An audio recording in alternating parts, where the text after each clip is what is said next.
knee, he'll be limited. Aaron has the knee and the hamstring, he'll be limited as well. Allen has the chest, be limited. Quincy has a neck from the game that he finished with, but he'll be limited as well. Will has a shoulder.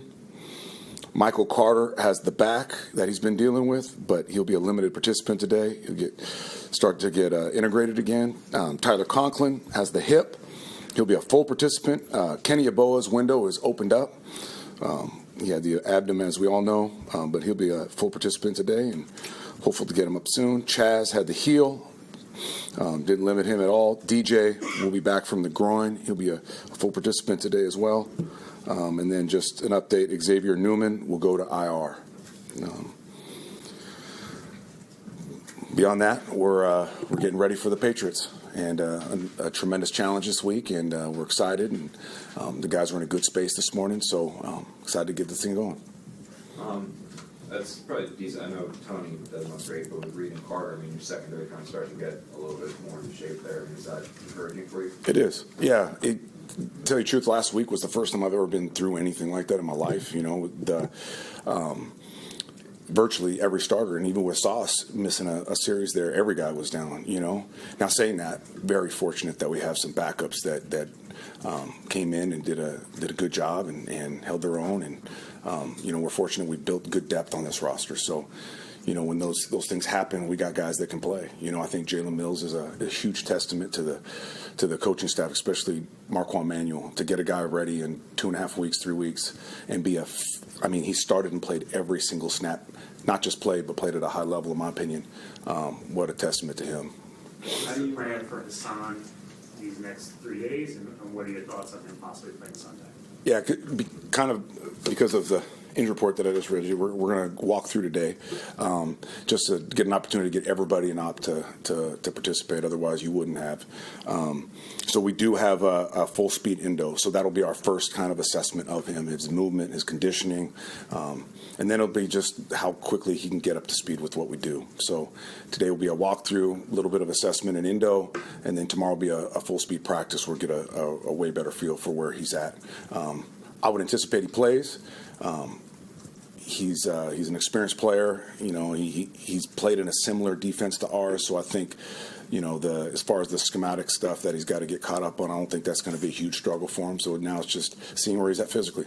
What have your conversations been like with him about, you know, coming along and just everything that's happened, basically? Yeah, they've been fantastic. You know, when he came in here, tried to alleviate right away any sense of like anybody be looking at you sideways. The defense embraced him. The team embraced him.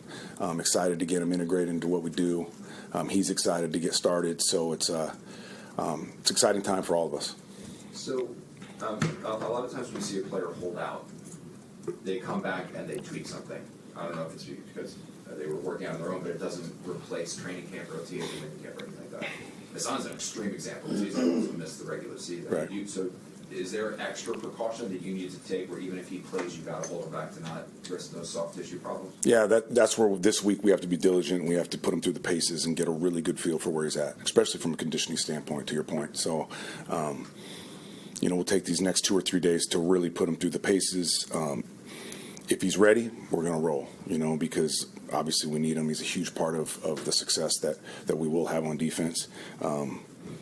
And everything he said to me is he's been conditioning, he's been working, and not just the conditioning, he's been doing football stuff. So I'm excited to see where he's at the next couple of days. Jeff, with Aaron, the hamstring, is that new? Yeah, it is new. Something that kind of flared up this past game, and so, you know, they're going to assess it all week long. He's going to treat his butt off like he always does, and don't anticipate this affecting him in playing. Do you think there were a couple of times in the game where, like, when the pocket broke down, it looked like he had room to scramble? Do you think maybe he didn't because of his leg? Maybe. His hamstring? Maybe. Did you notice a couple of those? A few times where he normally take off and utilize his mobility because, you know, historically he's been one of the more mobile quarterbacks in this league. So, for sure. So that hamstring is in addition to the knees that he's been talking about, and then also the ankle? The ankle, yeah. Jeff, how would you say the process of you transitioning from just calling plays on defense to doing that in addition to like running things? How do you feel like that's gone over these 2 games? Definitely challenging, but I feel like every time I go out there, and this will be the 3rd time, getting more and more comfortable with it, and it's not just game day; it's the process of the week, and getting not just the defense ready, but the team ready, But it's an exciting challenge, and I'm so fortunate to have an amazing support staff here. I'm so fortunate to have an amazing locker room like we do, and the character of it. So everybody's been super supportive behind me, and as challenging as it is, it's been exciting at the same time. People talk about when they become a head coach, the time demands are just different than being an assistant. Have you felt that in terms of like game planning and stuff? Have you been able to carve out as much time as you normally would to film study, Right. game plan, all that kind of thing during the week? I feel like this past week was better, and then hopefully this week will be even better. So yesterday I felt way better as far as my scheduling, and because a lot of it isn't necessarily like a conflict in time. A lot of it's just the unknown, which I didn't know existed, because it's just a new position. So so it's just learning on the run, but like I said, got amazing people around me that are helping me with this transition. How would you describe the leadership and just the locker room throughout this tough time during this 4-game losing streak?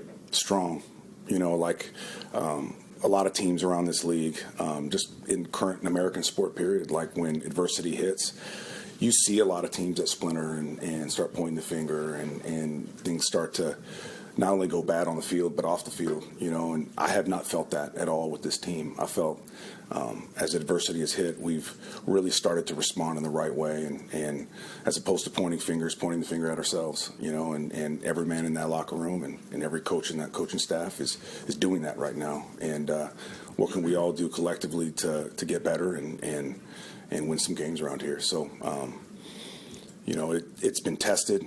And I really believe sometimes adversity is a gift because you really find out who you're dealing with, and I think the team and the coaching staff is responding the right way. What are the things that you've been working on the most to try to ensure that the offense can get off to a faster start, get in rhythm in these games? Yeah, I think the run game is the first thing that we really want to improve on in every level. Getting our aggression right, we sometimes, like, especially all the intricate detail within like a run game plan, you want to be perfect, and perfection and precision it's a big part of it, but a big part of it is mindset and just coming off the ball and moving people, and so we got to keep working on that, keep improving that. I felt like it's gotten better the last couple weeks as far as the run game is concerned. Not necessarily that's not always reflected in the stats, but as far as the mindset and the approach has been better, and then from a passing game perspective, really just taking what they give us. I think we got guys that they want to do right by the team so much that sometimes we've got an element that we're pushing, and we're forcing, and we got to relax, trust our training, trust our process, and take what the defense gives us a little bit better. We do those two things and start protecting the ball better. We're going to be the offense that we need to be. Have you experienced anything like this as a coach or a player where, mid-season coaching change, then you add a big-time receiver, then you add a big-time, Right. Guys are just here to make differences.